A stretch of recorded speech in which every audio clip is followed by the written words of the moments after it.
Bismillahirrahmanirrahim. Assalamualaikum warahmatullahi wabarakatuh. Innal hamdalillah nahmaduhu wa nasta'inuhu wa nastaghfiruh wa na'udzu billahi min shururi anfusina wa min sayyiati a'malina. May yahdihillahu fala mudilla lahu wa may yudlilhu falan tajida lahu waliyyan mursyida. Asyhadu an la ilaha illallah wahdahu la syarika lahu wa asyhadu anna Muhammadan abduhu wa rasuluh la nabiyya ba'da. Ikhwati fillah, hadirin hadirat muslimin dan muslimat yang dimuliakan Allah. Mari kita awali kajian kita dengan memperbanyak ungkapan puji dan syukur kepada Allah Subhanahu wa taala atas segala limpahan nikmat dan rahmat-Nya yang tidak pernah putus dalam setiap napas kita, dalam setiap detik hidup yang kita jalani. Pada saat itu pasti ada nikmat Allah yang menyertai kita. Oleh karena itu, tugas kita hanyalah bersyukur. Allah tidak minta kita membalas. Kalaulah Allah minta kita membalas nikmat itu, tidak akan pernah sanggup. Tugas kita hanyalah bersyukur. Itu pun Allah berjanji, kalau ada yang bersyukur maka ditambah. La in syakartum la azidannakum. Jika kalian bersyukur, maka saya tambah nikmat itu. Oleh karena itu, salah satu dari cara yang paling ampuh untuk menambah nikmat dalam kehidupan kita adalah mensyukuri apa yang sudah diberikan oleh Allah Subhanahu wa ta'ala. Mudah-mudahan syukur yang selalu kita ucapkan membuat kita semakin sadar bahwa kita yang tidak ada apa-apanya. Kita tidak bisa berbuat apapun tanpa izin dari Allah Subhanahu wa ta'ala. Kita bisa hadir malam ini di rumah Allah, duduk sejenak di majelis ilmu, hanya karena Allah yang memudahkan. Allah yang telah memberikan jalan kemudahan itu sehingga kita berada di tempat yang paling dicintainya. Mudah-mudahan kehadiran kita di majelis ilmu membuat kita semakin dekat dengan surganya Allah Subhanahu wa ta'ala. Ikhwati fillah, sama-sama kita harus berselawat dan bersalam untuk Rasulullah sallallahu alaihi wasallam. Allahumma shalli ala Muhammad wa ala ali Muhammad. Mudah-mudahan kita senantiasa dimudahkan oleh Allah untuk istiqamah berada di atas jalan Nabi-Nya. Dan itulah jalan keselamatan. Tidak jalan yang menuju keselamatan yang sesungguhnya baik di dunia maupun di akhirat, kecuali ketika kita berada pada jalur yang telah diwariskan oleh Rasulullah Sallallahu Alaihi Wasallam. Mudah-mudahan nanti di hari mahsyar semua kita bisa mendapatkan syafaat dan pertolongan dari beliau yang tentu saja atas izin Allah Subhanahu wa ta'ala. Amin amin ya rabbal alamin. Ikhwati fillah, ma'asyiral hadirin wal hadirat rahimanillah wa iyyakum. Malam hari ini insyaallah kita akan coba melanjutkan pembacaan dan penggalian hikmah ibrah atau hukum dari hadis-hadis ahkam yang ada dalam kitab Syarahnya salah satunya adalah Subul Salam. Kita sudah masuk pada bab adab ketika kita masuk ke kamar kecil. Kita masuk pada hadis yang ketiga dari bab itu. Kita baca dulu hadisnya.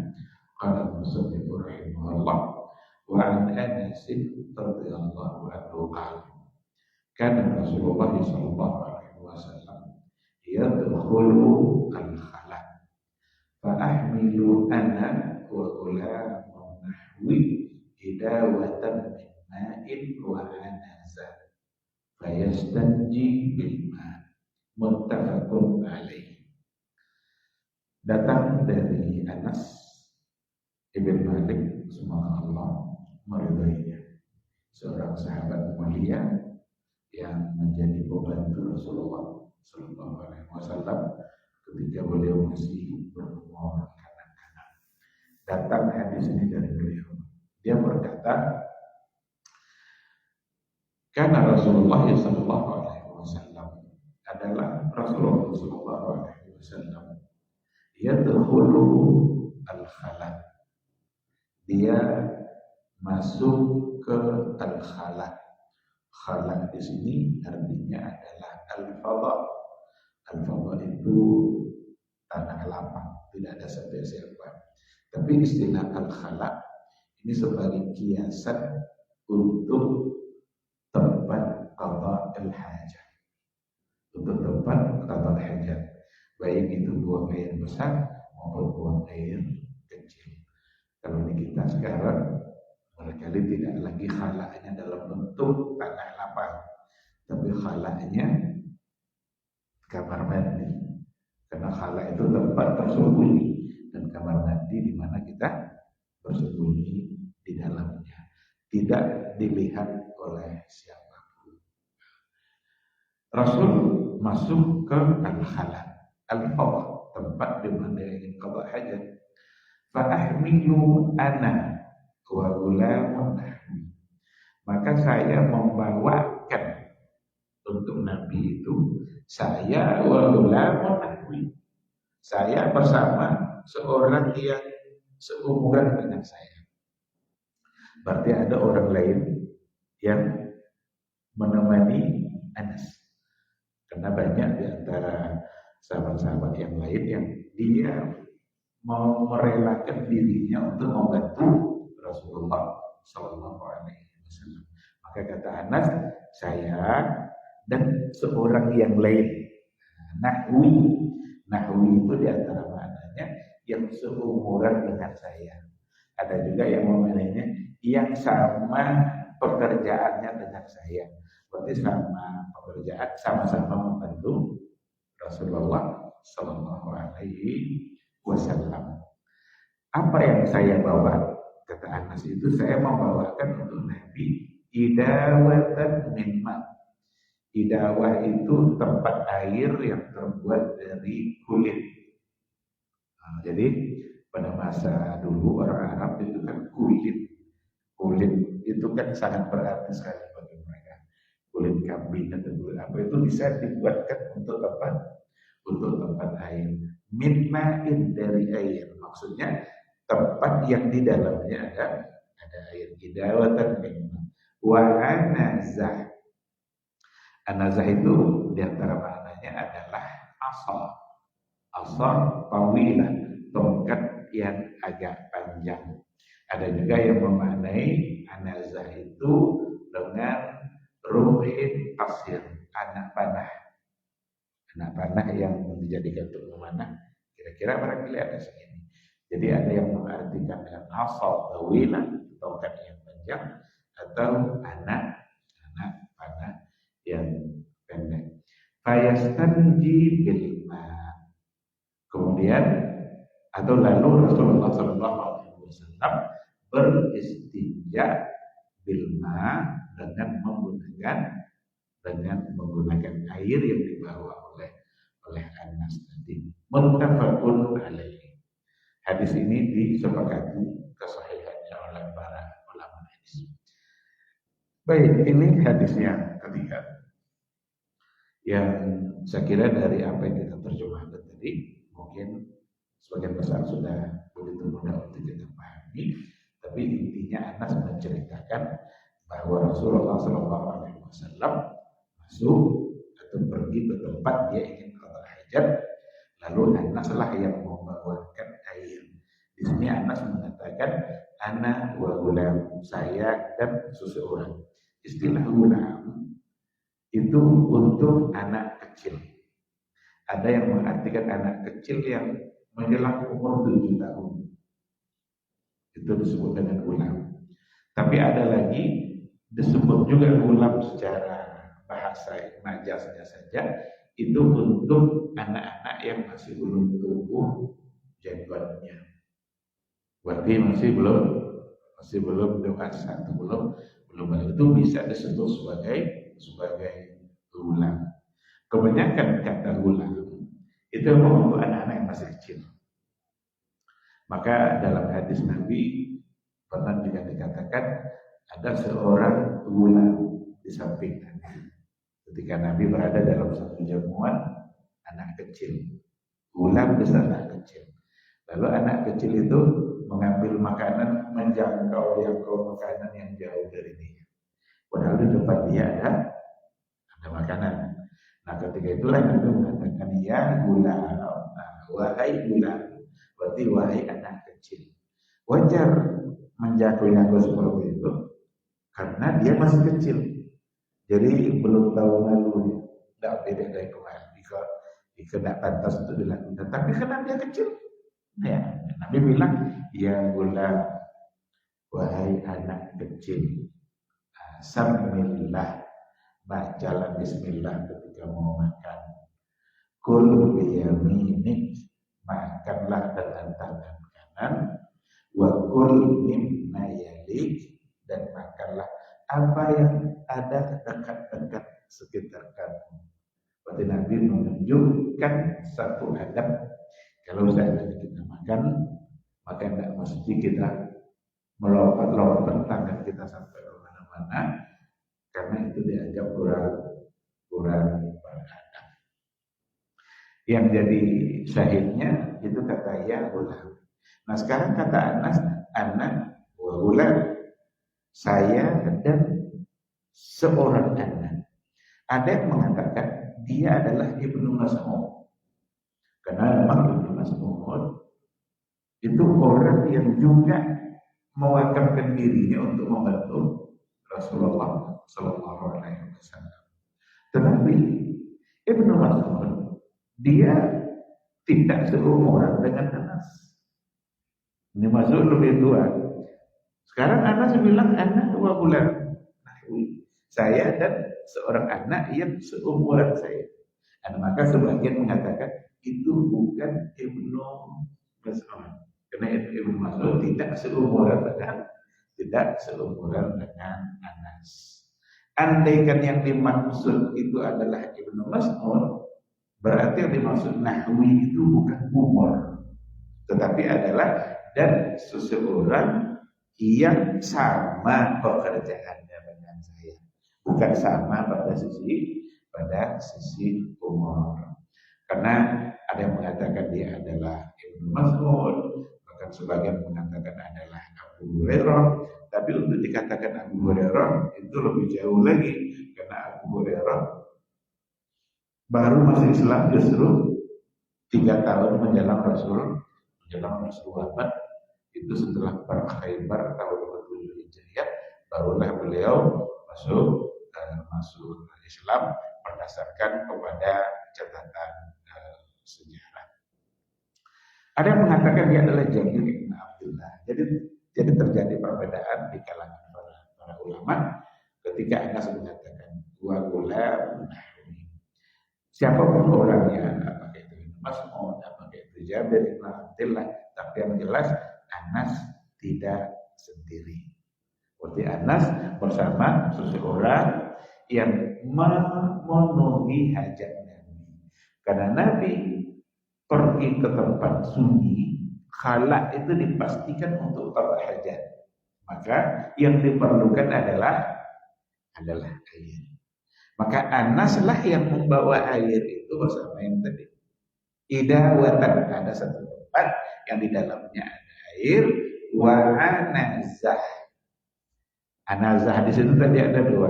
Pertama artinya adalah tongkat. Yang kedua artinya adalah anak panah.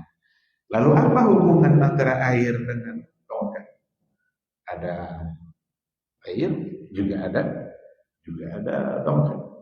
Nah, dijelaskan oleh para ulama, ini ketika dikatakan wa anazah, kata tongkat, itu memastikan bahwa Nabi ingin qada hajat dan sekaligus ingin berwudu. Nah, maka anazah itu fungsi dari tongkat yang pertama, fungsinya adalah ketika Nabi qada hajat, bisa saja tongkat itu digunakan untuk berlindung.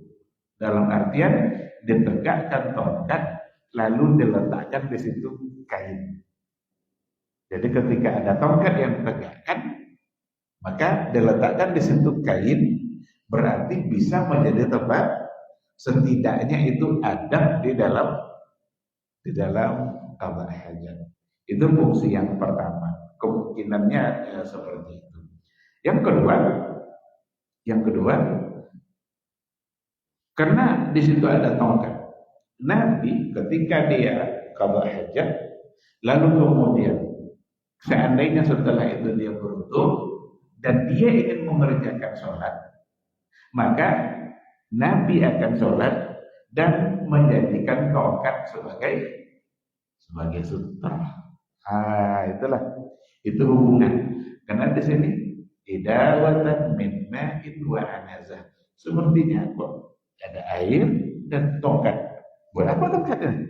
Kalau air jelas fungsinya. Karena di ujung hadis dikatakan fayastanji bil ma'. Lalu Nabi beristinja dengan air. Kalau air tidak ada persoalan. Kalau tongkat, begitulah penjelasan para ulama. Dua kemungkinan. Pertama, tongkat untuk berlindung.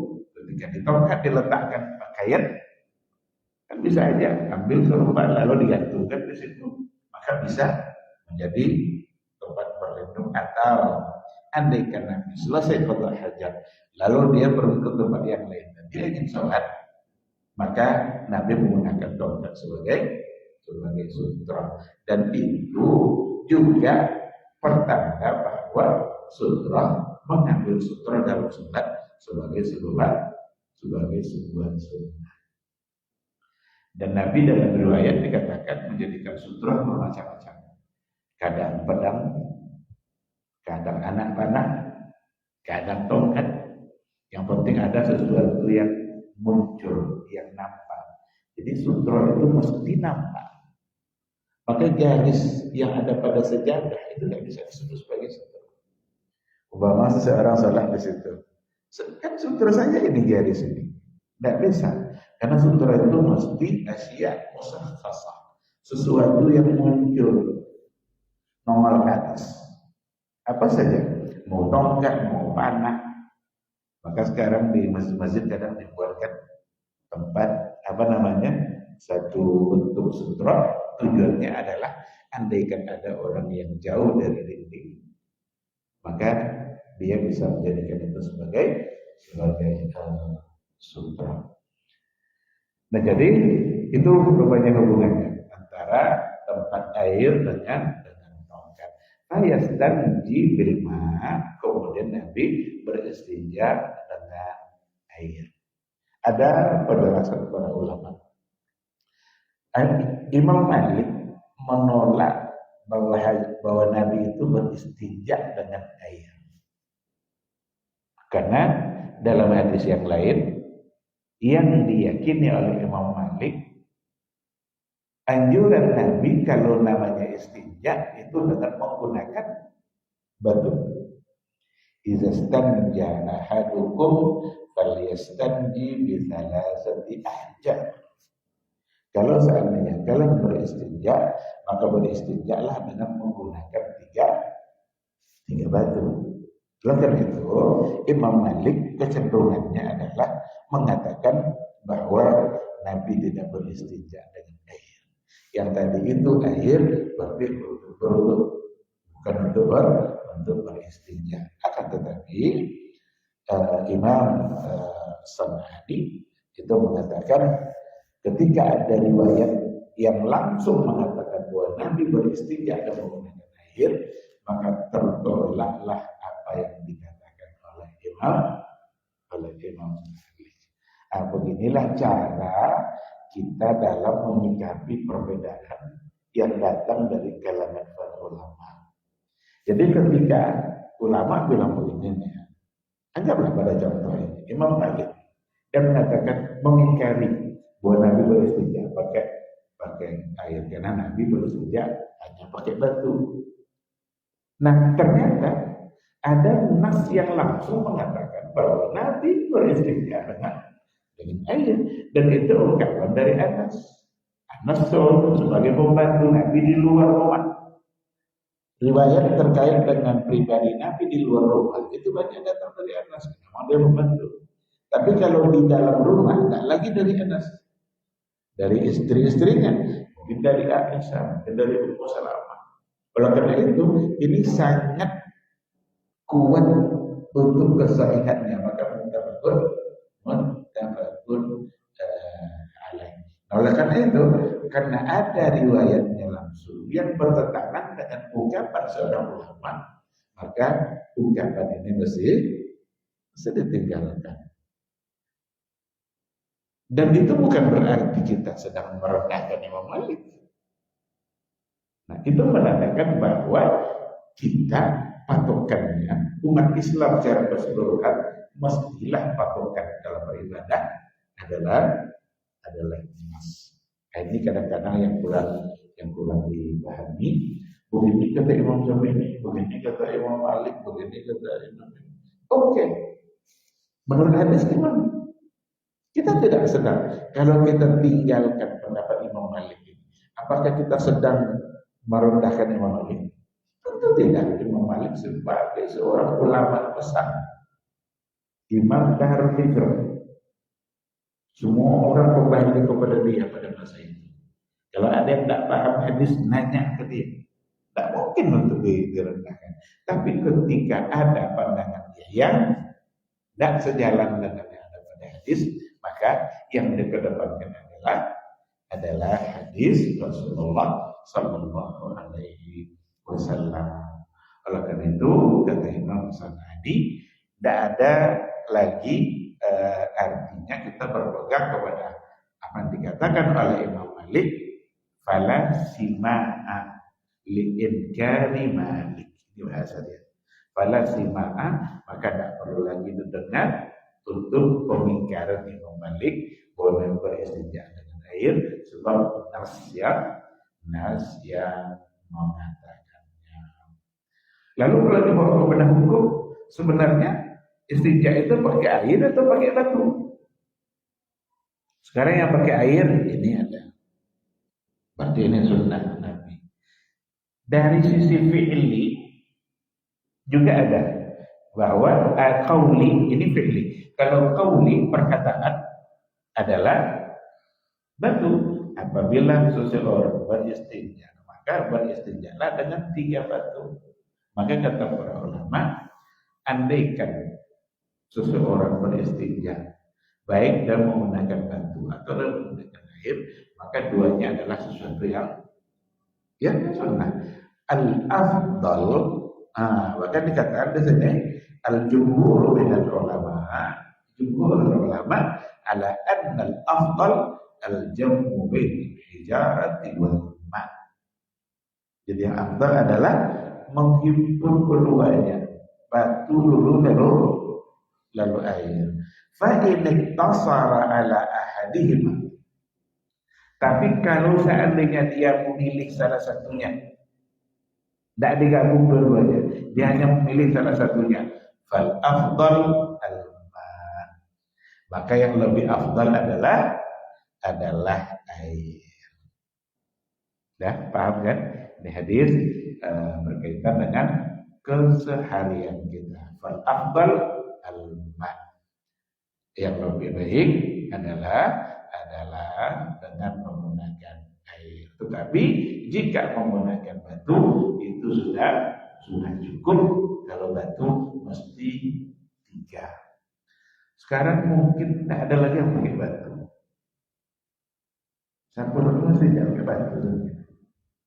Mungkin gantinya apa? Tisu. Nah, iya kan? Umpamanya air tidak ada nih. Kalau kita ke di bandara umpamanya, kadang-kadang tidak ada air di situ. Kalau di kita masih ada, tapi kalau di dunia lain, jangankan di barat, di Eropa, di Maroko saja, kadang masuk di tempat lain itu ada tisu.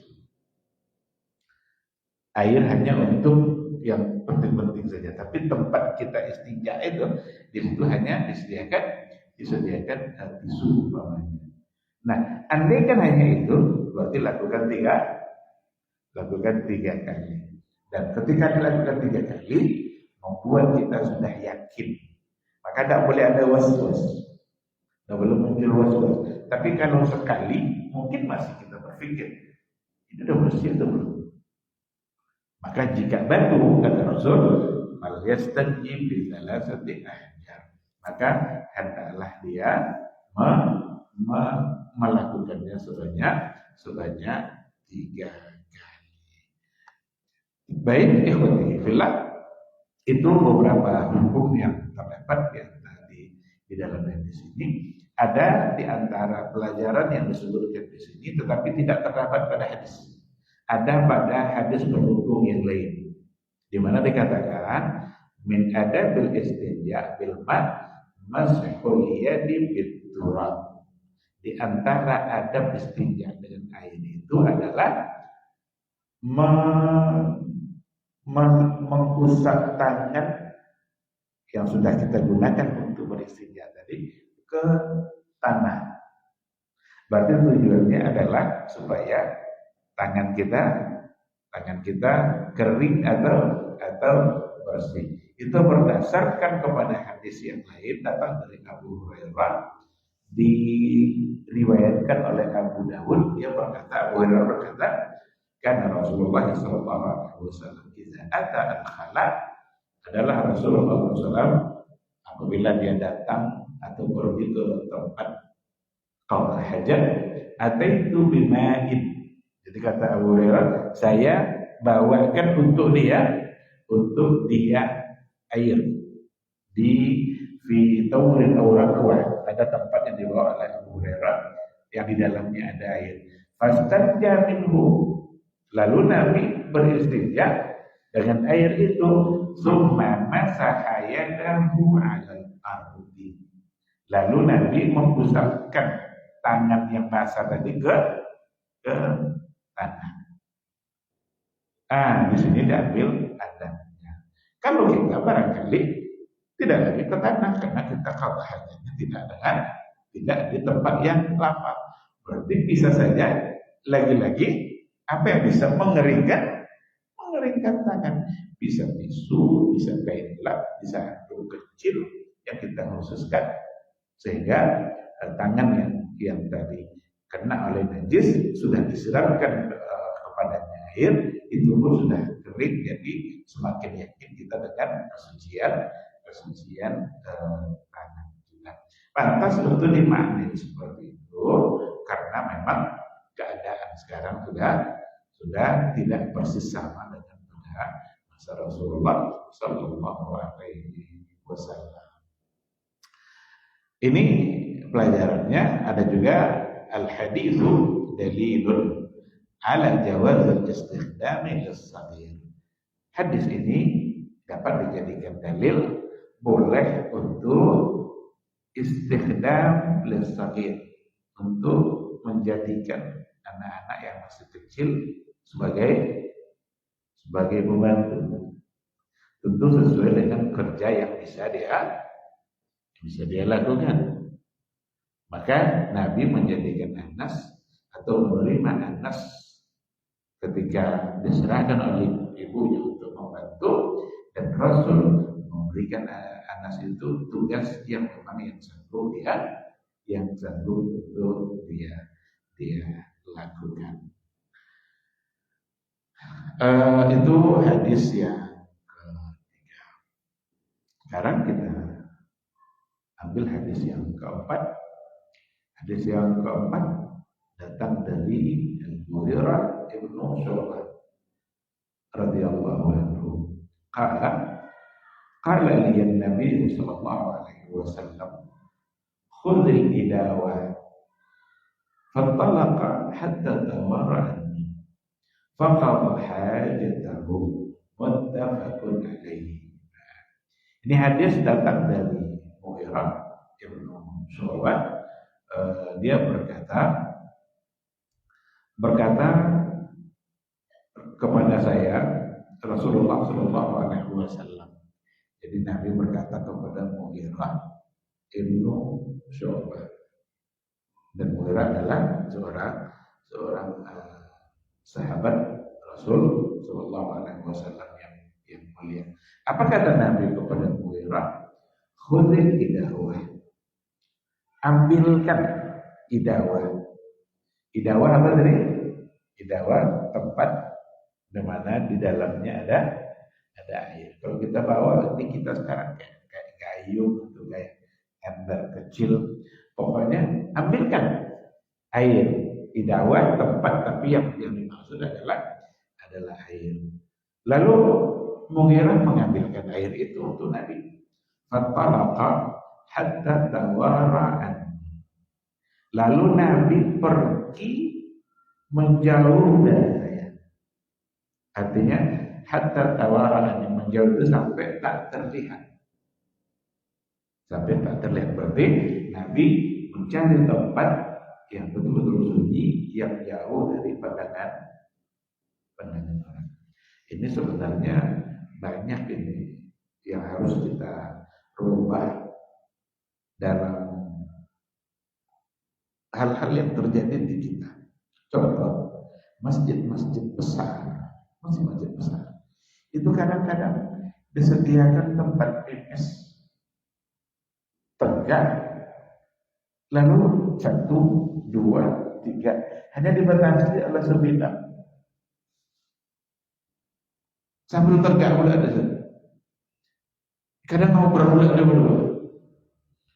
Ada satu sini, satu sini. Apa kabar?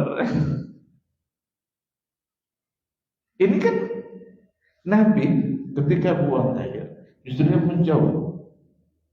Maka sebenarnya tidak pantas untuk ada hal-hal yang seperti itu. Karena membuat adanya banyak kesalahan yang kadang-kadang dilakukan oleh orang-orang ya bukan orang-orang tidak berpendidikan, justru orang-orang yang pendidikannya tinggi. Cuma karena fasilitasnya disediakan, tentu dimanfaatkan. Coba kalau tidak disediakan. Dulu ketika ada rapat di kampus, itu rencana membuat satu bangunan. Dimintalah usulan-usulan. Semua usulan masuk. Tapi ada satu yang masuk. Saya waktu itu sama guru kita, Dr. Dasman. Itu ini kami usulan. Andaikan nanti bangunan ini jadi, maka usulan kami, jangan buatkan tempat pipis berdiri yang jarak setengah meter sama. Itu yang luput kadang dari pandangan orang. Karena agak biasa, coba kan ada nggak seperti itu? Kan seharusnya kan jadi contoh. Tapi karena luput atau dianggap sesuatu yang biasa. Kadang-kadang kita sampai ke situ nampak kita orang kita kenal, kita pula yang malu. Dia tidak malu. Ada pernah di kampus ya, pas lagi pipis bunyi buat HP. Ada ambil HP kalau lagi di mana? Lagi kencing dingin. Ya Allah. Ada di rumah kan? Nah, jadi kita yang karena ada sesuatu yang melanggar di situ. Nah, sekarang dikatakan hatta tawarani. Nabi ketika diambilkan air oleh Mughirah ibnu Syu'bah Bawa oleh Nabi air itu hatta tawarani, sampai dia menjauh dan tidak terlihat dari pandangan saya. Faqadha hajatahu. Lalu Nabi qadha hajat, menunaikan hajatnya. Dulu sudah kita berikan penjelasan kenapa disebut dengan qadha hajat. Apakah hajat ini? Hajat dalam artian kita membutuhkan. Kita membutuhkan dia keluar. Karena kalau dia tidak keluar, maka kita akan azab, tersiksa. Coba kalau sempat 4 hari, 5 hari tidak bisa keluar, baik air kecil maupun air besar, pasti kita akan tersakiti. Maka kita sangat memerlukan dia keluar. Ada seorang khalifah, dia minta diberi pelajaran oleh seorang ulama, karena seorang khalifah itu suka dunia, harta, bahkan melupakan agama demi mengejar harta. Ulama tadi nanya, ya khalifah, andaikan engkau sakit, tidak bisa buang air, apa yang kamu lakukan? Kata khalifah, saya akan berobat. Bagaimana kalau biaya obatnya sama dengan harta yang kamu miliki sekarang? Tidak apa-apa, akan saya habiskan harta. Yang penting bisa keluar. Apa kata si alim tadi? Berarti semua harta yang kamu miliki sama nilainya dengan yang kamu keluarkan. Lalu berapa kamu menghabiskan waktu hanya untuk mencari yang sama nilainya dengan, kan dia bilang tadi, andai kan habis semua harta, yang penting kotoran ini bisa keluar. Berarti sama tak nilai harta ini dengan? Terdiamlah khalifah. Khalifah dulu kan suka dia minta nasihat, dan yang memberikan nasihat jujur pula dalam memberikan nasihat. Jadi beda, karena kalau sekarang minta nasihat, dikasih nasihat yang disenangi oleh yang minta, akhirnya dia tidak sadar juga karena nasihatnya ngikut keinginan dia. Ulama dulu mereka jujur dalam memberikan nasihat, dan bisa saja itu sebab dia mendapatkan hidayah. Ternyata semua harta yang dia gila-gilaan untuk mengumpulkannya tidak lebih nilainya dari kotoran yang dia keluarkan. Maka disebutlah dengan qadha hajat. Itu secara kiasannya, majas. Bukan kita membutuhkannya, kita tidak perlu, cuma perlu dia keluar. Itulah qadha hajat, menunaikan hajat. Faqadha hajatahu, lalu Rasul menunaikan hajatnya. Muttafaqun alaihi. Ikhwatillah, hadis ini menguatkan kembali apa yang ada pada hadis-hadis sebelumnya terkait dengan qadha hajat, di mana kalau seseorang qadha hajat mestilah berada pada tempat di mana tidak terlihat oleh orang lain. Andaikan kita di rumah, kalau di kampungan tidak ada masalah, karena dibuatkan tempat kecil yang memang tidak terlihat oleh siapapun. Mau di rumah, mau di masjid, mau di mushola, usahakan seperti itu. Dan jangan sekali-kali atau sebisa mungkin janganlah membuat tempat-tempat yang terbuka bisa dipandang oleh siapapun. Kadang hanya dibatasi oleh sebidang papan atau kayu dan lain sebagainya, sementara yang lain dapat dilihat secara keseluruhan. Itu adalah merupakan sesuatu yang tidak sesuai dengan bimbingan Rasulullah Sallallahu Alaihi Wasallam. Maka hadis ini dalilun ala tawari dan qada'il hajat. Itu adalah sebagai dalil untuk atau adab supaya kita menjauh tidak dipandang oleh orang ketika kita melakukan qadha hajat. Masuk waktu. Baik, kita jawab dulu suara azan insyaallah.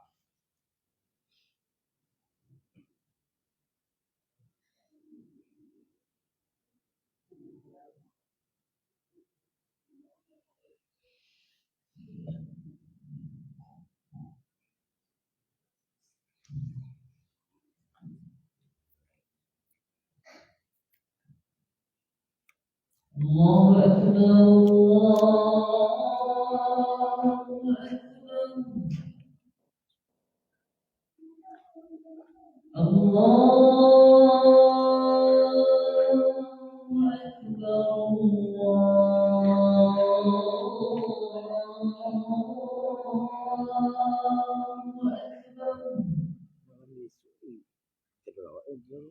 أشهد أن لا إله إلا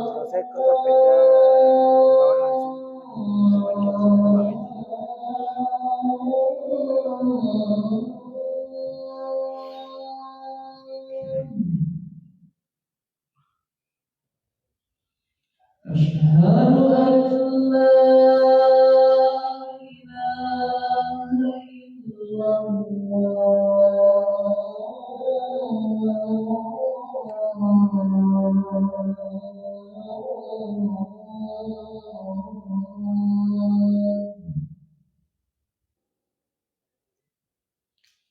أشهد أن محمدا رسول الله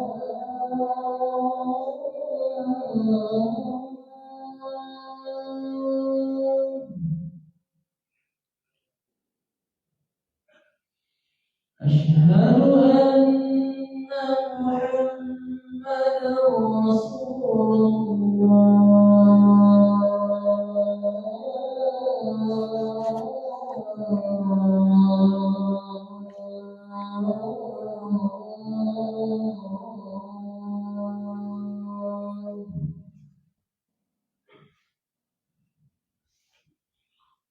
حي على الصلاة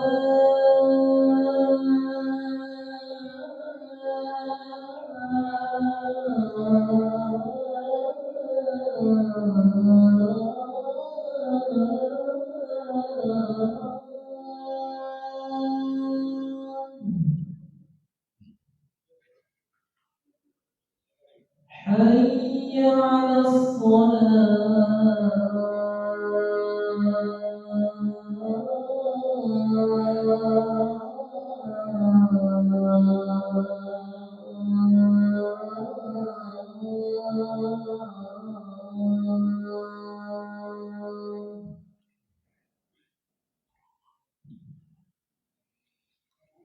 حي على الفلاح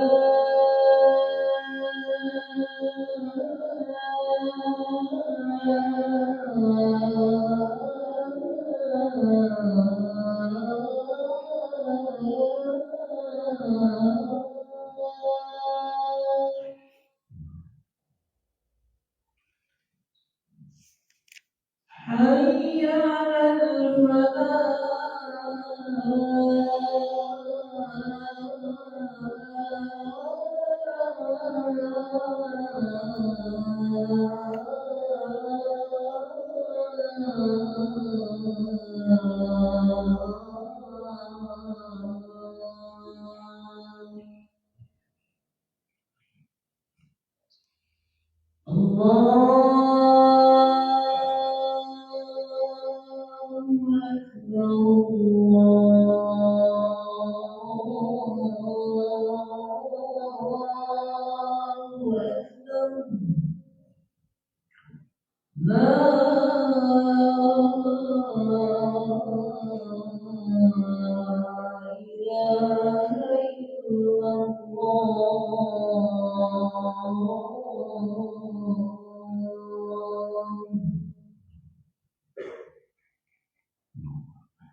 Bismillahirrahmanirrahim. Alhamdulillah. Wassalatu wassalamu ala Rasulillah wa ala alihi wa sahbihi wa wala. Ikhwati ulama asal hadirin wal hadirat rahimanallahu wa iyyakum. Kembali kita ke hadis yang keempat dari bab adab qada'il hajat. Tadi kita sudah mengatakan satu riwayat yang disampaikan oleh Al-Mughirah bin Syu'bah di mana Nabi meminta beliau untuk mengambil air, lalu Nabi mengatakan lalu Nabi irtalaqa pergi hatta tawara anni sampai dia hilang dari pandangan saya. Itu berarti pergi pada jarak yang jauh. Ada beberapa hal yang diambil hukum di sini oleh para ulama. Yang pertama sekali, hadis ini menggambarkan bahwa air di antara hukumnya, istinbatnya bahwa air lebih utama daripada batu. Andaikan tidak lebih utama, tidak mesti Nabi mengatakan khuli al-inawat, ambilkan saya air, lalu Nabi bawa. Karena kalau di padang pasir rata-rata batu ada. Andaikan Nabi tidak minta air, lalu dia qada hajat, bisa tak istinja pakai batu? Bisa. Karena Nabi sendiri mengatakan falyastabji ahadukum bi thalathati ahjar. Hendaklah kalian istinjanya dengan 3 batu. Ada perintah Nabi. Nah, ketika Nabi meminta air, berarti air lebih afdal. Andaikan Nabi juga melakukan dengan batu, terus dengan air lagi, berarti menggabung keduanya lebih afdal. Itu yang pertama. Yang kedua, apa hukum berlindung dari pandangan tadi itu? Kan hatta tawara'ani, sampai hilang dari pandangan saya karena dia menjauh. Kalau kita tidak pergi, buatkan sajalah tempat tapi tersembunyi. Nah, ada sebuah riwayat datang dari Abu Hurairah, di mana intinya ya, kenapa kita diminta untuk ada penutup supaya tidak terlihat aurat, jauh dari pandangan manusia. Dalam sebuah hadis Abu Dawud, Ibnu Majah, Imam Ahmad yang meriwayatkannya, dia berkata, Rasulullah SAW pernah berkata, man ata al-ghaid falyastatir. Barang siapa yang mendatangi ghaid itu tempat buang air besar, falyastatir, hendaklah dia bersembunyi atau menutup dari pandangan orang. Fa illam yajid illa ayyajma'a katiban min ramalin falyastabir. Andaikan dia tidak dapat penutup itu kecuali dengan mengumpulkan debu pasir, tidak ada tempat sembunyi pada pasir, maka kumpulkan pasir itu. Tentu ada onggokan pasir. Di balik onggokan itu dia melakukannya. Fa inna syaitan yal'abu bil maq'idi bani Adam. Karena syaitan itu bermain-main nanti dengan tempat duduknya Bani Adam yang ketika dia melakukan qada hajat. Jadi ada caranya. Seandainya dia tidak menemukan pelindungnya, maka disunnahkan untuk kumpulkan saja pasir. Jadi onggokan ini atau daun kayu dan lain sebagainya, yang tujuannya adalah supaya tidak terlihat dari pandangan manusia. Namun dari segi hukumnya, apakah ini wajib? Kalau seandainya berada di tempat yang sunyi, di tanah lapang yang jauh dari tempat manusia, mau sengaja sudah menjauh, maka membuat tempat berlindung itu hukumnya menjadi istihbab. Itu sudah dianjurkan. Tapi kalau di kerumunan orang banyak, yang memang di situ banyak orang, maka adanya tempat berlindung maka menjadi satu kewajiban. Itulah sebabnya kalau kita buatkan khusus tempat, maka dia menjadi tempat yang tertutup, bahkan ada pintunya, dikunci dalam, sehingga nggak bisa orang masuk ketika ada seseorang yang berada di dalamnya. Karena kalau tidak ada pintu, tidak ada kunci, berarti sama saja dengan tidak aman dari pandangan. Karena saya tahu nanti ada yang membuka, tiba-tiba ada orang yang sedang hajat.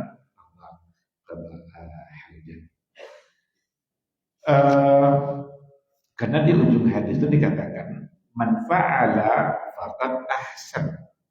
Barang siapa yang melakukan itu faqad ahsan, sungguh dia telah berbuat baik. Wa man la fala haraj. Tapi siapa yang tidak melakukannya maka tidak mengapa. Melakukannya itu maksudnya seandainya dia berada di tanah lapang, jauh dari pandangan orang, berarti tidak ada sampai siapa yang nampak, membuat membongkar tadi itu atau mengambil tempat untuk berlindung itu menjadi sesuatu yang dianjurkan. Tapi siapa yang tidak melakukan fala haraj, maka tidaklah mengapa. Tidak mengapa jika memang jauh dari pandangan. Tapi kalau ada banyak orang di satu tempat, maka hukumnya menjadi wajib. Saya kira sisa waktu kita untuk bertanya jawab. Kalau seandainya ada yang mau ditanyakan, hukum yang ada di hadis ini saya kira jelas bagaimana di antara adab. Kalau seandainya kita qada hajat, adalah kita qada hajat di tempat yang tertutup, bukan di tempat yang terbuka. Hindarilah qada hajat di tempat yang terbuka. Karena ada pertanyaan begini, yang tertutup ini Pak Ustaz ramai, yang terbuka ini kosong. Boleh tidak ada tempat terbuka? Ikuti aja tren daripada kita qada hajat lalu dengan orang yang terbuka. Maka kita menghimbau kalau ada rencana-rencana bangun masjid, apalagi dalam skala besar, itu yang biasanya ada tempat-tempat wudhu yang berdiri dan terbuka, semua orang bisa nengok. Karena orang antri itu nengok semua ke dia. Di SPBU, di berbagai tempat, sebaiknya, bukan sebaiknya, jangan dilakukan. Sebisa mungkin hindarkan hal seperti itu karena tidak sesuai dengan yang dianjurkan oleh agama kita. Terima kasih. Hadis yang berikutnya kita sambung insyaallah pada pertemuan yang akan datang besok, insyaallah hari Selasa besok. Karena ini Senin kedua dan Selasa besok, Selasa ketiga. Jadi berdekatan waktu, maka besok insyaallah kita sambung pada hadis yang berikutnya yang masih pada bab ada Allah al-hajat. Sisa waktu kita akan berdiskusi jika ada yang perlu untuk dipertanyakan, dipersilakan. Fadhal. Hukum, kalau dari segi hukum tidak sampai ke tingkat wajib. Seandainya dikatakan wajib, berarti berdosa kalau tidak dikeringkan. Tapi Nabi menunjukkan agar sempurna keyakinan kita akan kebersihan. Dia kita gunakan, maka yang digunakan untuk qada hajat itu biasanya tangan kiri. Itu di antara adabnya juga, bukan tangan kanan.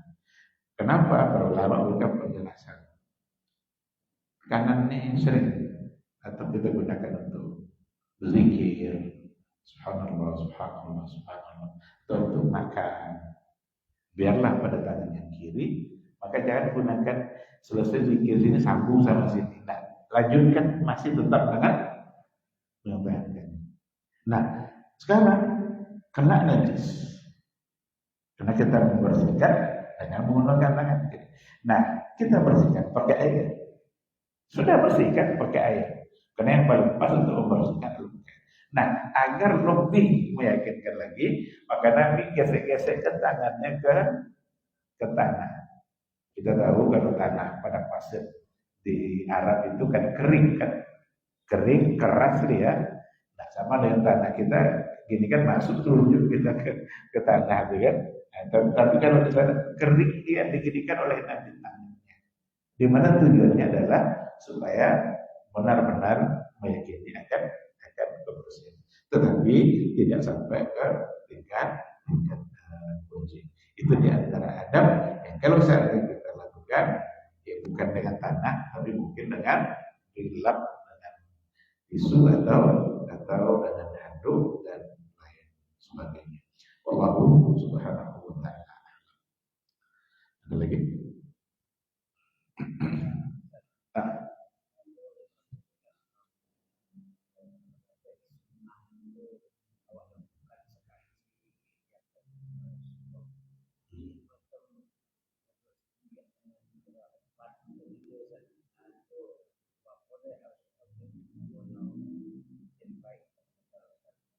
iya.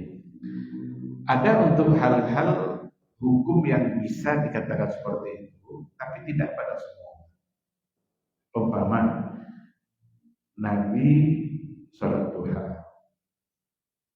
Kalau Nabi sudah mengerjakan sholat duha, seolah-olah dia tidak meninggalkan.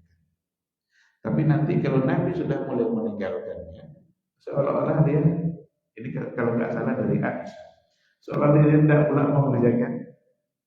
Maka hukum duha adalah sunnah.